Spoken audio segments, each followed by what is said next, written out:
পৃথিবীর আয়ুর নিরিখে দেখলে মানব সভ্যতার বয়স আর কতই বা প্রাচীন। মনে করা হয় 2 লক্ষ বছর আগে আবির্ভাব ঘটেছিল হোমোসেপিয়েন্সের। তবে আজ থেকে 5000 বছর আগেও সারা পৃথিবীর মানুষ ঠিকঠাক ধাতুর ব্যবহারই শিখে উঠতে পারেনি। প্রথম খ্রিস্টাব্দ থেকে দেখতে গেলেও আজকের নিরিখে আমরা তখন কোথায়? তবে শুরু থেকে আজ পর্যন্ত মানব সভ্যতার যাত্রা খুব একটা নির্বিঘ্ন ছিল না। মানুষকে যেমন নিরন্তর লড়তে হয়েছে প্রকৃতির সঙ্গে, তেমনি প্রকৃতির অন্যান্য সন্তান যেমন পশু, কীট, পতঙ্গদের সঙ্গেও। তবে চোরাগোপ্তা পথে আক্রমণ শানিয়ে মানব সভ্যতাকে বারবার বেগ দিয়েছে অদৃশ্য অণুজীবরা, ভাইরাস, ব্যাকটেরিয়া ইত্যাদি। যেমন আজ আমরা লড়াই করছি 21 শতাব্দীর সবচেয়ে বড় বিপর্যয় করোনা ভাইরাস সৃষ্ট মহামারীর সঙ্গে। পৃথিবীর 196টি দেশের মধ্যে 188টি দেশই এখন করোনার কবলে।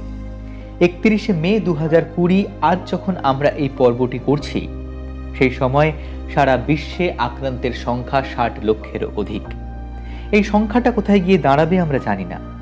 তবে অতীতেও এমন অনেক মহামারী কিন্তু দেখেছে মানব সভ্যতা। আর পৃথিবীর এই সর্বোত্তম যাত্রী তার নিজের সক্ষমতায় সমস্ত প্রতিকূলতাকেই জয় করেছে। আজকের এই পর্বে আমরা জেনে নেব বিগত 2000 বছরের মানব সভ্যতার ইতিহাসে ভয়ঙ্করতম 10টি মহামারীর কথা, যেগুলির কোনোটিই কিন্তু মারণ ক্ষমতায় আজকের এই করোনার থেকে বিন্দুমাত্র কম ছিল না। খ্রিস্টীয় প্রথম শতক থেকেই বারবার ঘুরে ফিরে এসেছে প্লেগ, এবং তা কেড়ে নিয়েছে লক্ষ লক্ষ মানুষের প্রাণ।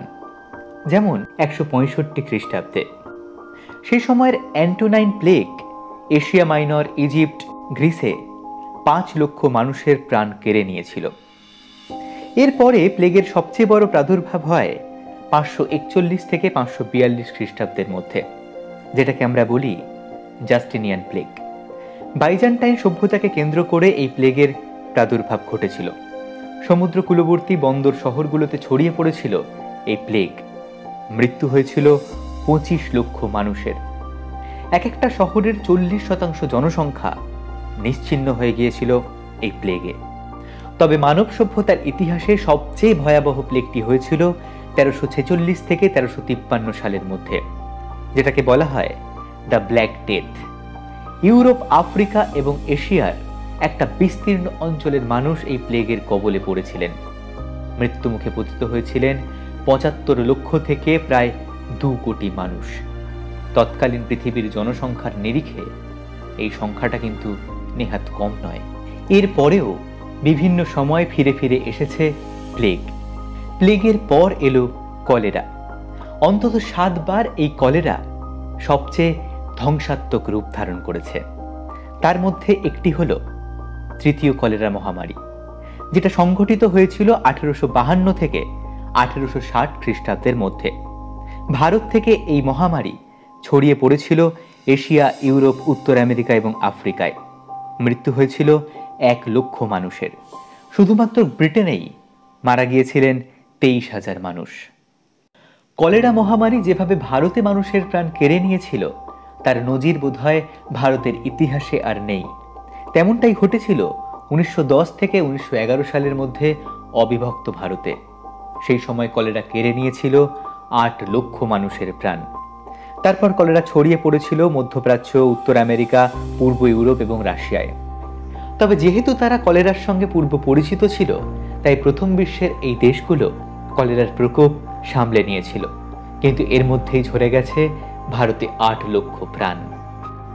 1889 থেকে 1890 সালের মধ্যে দেখা দেয় ফ্লু, যা একটা ইনফ্লুয়েঞ্জা টাইপ ভাইরাস। এই ফ্লু এর প্রথম আক্রান্ত নজরে এসেছিলেন 1889 সালের মে মাসে। তারপর এই ফ্লু ছড়িয়ে পড়ে মধ্য এশিয়া, কানাডার কিছু অংশ এবং গ্রিনল্যান্ডে। সে সময় ফ্লুতে মৃত্যু হয় প্রায় 1 লক্ষ মানুষের। এই ফ্লু বা ইনফ্লুয়েঞ্জা ভাইরাস বারবার তার রূপ পরিবর্তন করে ফিরে ফিরে এসেছে।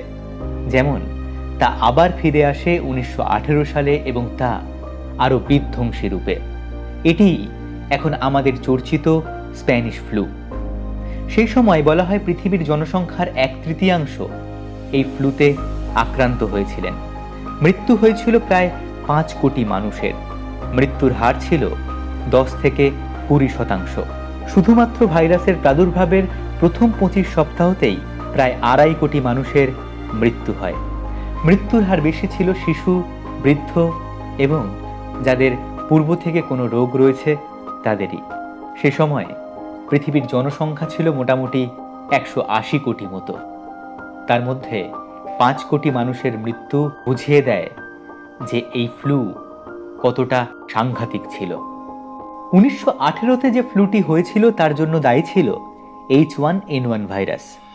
সেই ফ্লুই রূপ পরিবর্তন করে ফিরে এলো 1956 থেকে 1958-এর মধ্যে। সেই ভাইরাসটিকে আমরা চিহ্নিত করি H2N2 ভাইরাস রূপে। এই মহামারীতেও আক্রান্ত হয়েছিলেন বহু সংখ্যক মানুষ এবং মৃত্যু হয়েছিল 2 লক্ষ মানুষের। কালক্রমে ফ্লু ভাইরাস আবার তার রূপ পরিবর্তন করে। এই H2N2 ফ্লু ভাইরাসেরই আরেকটি রূপ H3N2 নতুন করে সংক্রমণ ঘটাতে শুরু করে 1968 সালে, যেটাকে বলা হয় দ্য হংকং ফ্লু। এই ফ্লুতে মৃত্যু হয় প্রায় 1 লক্ষ লোকের। তবে এবার কিন্তু মৃত্যুর হার কমে আসে আগের থেকে। আগে যেখানে 20% লোকের মৃত্যু হচ্ছিল, এবার সেই মৃত্যু হার নেমে আসে 5%। 20 শতকের শেষ থেকে আমরা পরিচিত হতে শুরু করি একটা নতুন ভাইরাসের সঙ্গে, যেটাকে বলা হয় HIV বা এইডস। 1976 সালে কঙ্গোতে যার প্রথম কেস নির্ণীত হয়। HIV-র প্রাদুর্ভাব সবচেয়ে চূড়ান্ত পর্যায়ে পৌঁছেছিল 2005 থেকে 2012 সালের মধ্যে। তারপরে আস্তে আস্তে HIV এখন তার মারণ ক্ষমতা হারিয়েছে। তবে HIV-তে আক্রান্ত হয়ে মৃত্যু হয়েছে 3.5 কোটিরও বেশি মানুষের। তো এই হলো মানব সভ্যতার ইতিহাসে ভয়ঙ্করতম 10 মহামারী। আজকে যখন করোনা 21 শতাব্দীতে আমাদের জীবনযাপনকে অনিশ্চিত করে তুলেছে, তখন এমন একটা পর্ব আপনাদের সামনে তুলে ধরার কারণ মনে করিয়ে দেওয়া যে মানব সভ্যতার ইতিহাসে মহামারী নতুন কিছু নয়। তা এসেছে, আবার স্বাভাবিক নিয়মে মানুষ গড়ে তুলেছে তার বিরুদ্ধে নিজের প্রতিরোধ। যে H1N1 ভাইরাস বহুবার রূপ বদলে ফিরে ফিরে এসেছে, কয়েক কোটি মানুষের প্রাণ নিয়েছে, তাকেও আমরা আজকে কাবু করে ফেলেছি। এটাই তো পৃথিবীর সবচেয়ে উন্নত জীব মানুষের বৈশিষ্ট্য। আজ আমাদের বিজ্ঞান, আমাদের চিকিৎসা শাস্ত্র যেমন উন্নত, আগে তা ছিল না। তাই অচিরেই এই যুদ্ধে আমরা জয়লাভ করব। করোনাও H1N1 ভাইরাসের মতো রূপ বদলাতে বদলাতে মানুষের স্বাভাবিক প্রতিরোধ ক্ষমতার কাছে পরাস্ত হবেই। বিজ্ঞানের উপর আস্থা রাখুন, অন্ধবিশ্বাস, গুজব আর আতঙ্কে নয়, বিজ্ঞানে বাঁচুন। বারবার যেমন সব ভালো হয়ে গেছে, এই অন্ধকারও একদিন ঠিক আলো হয়ে যাবে।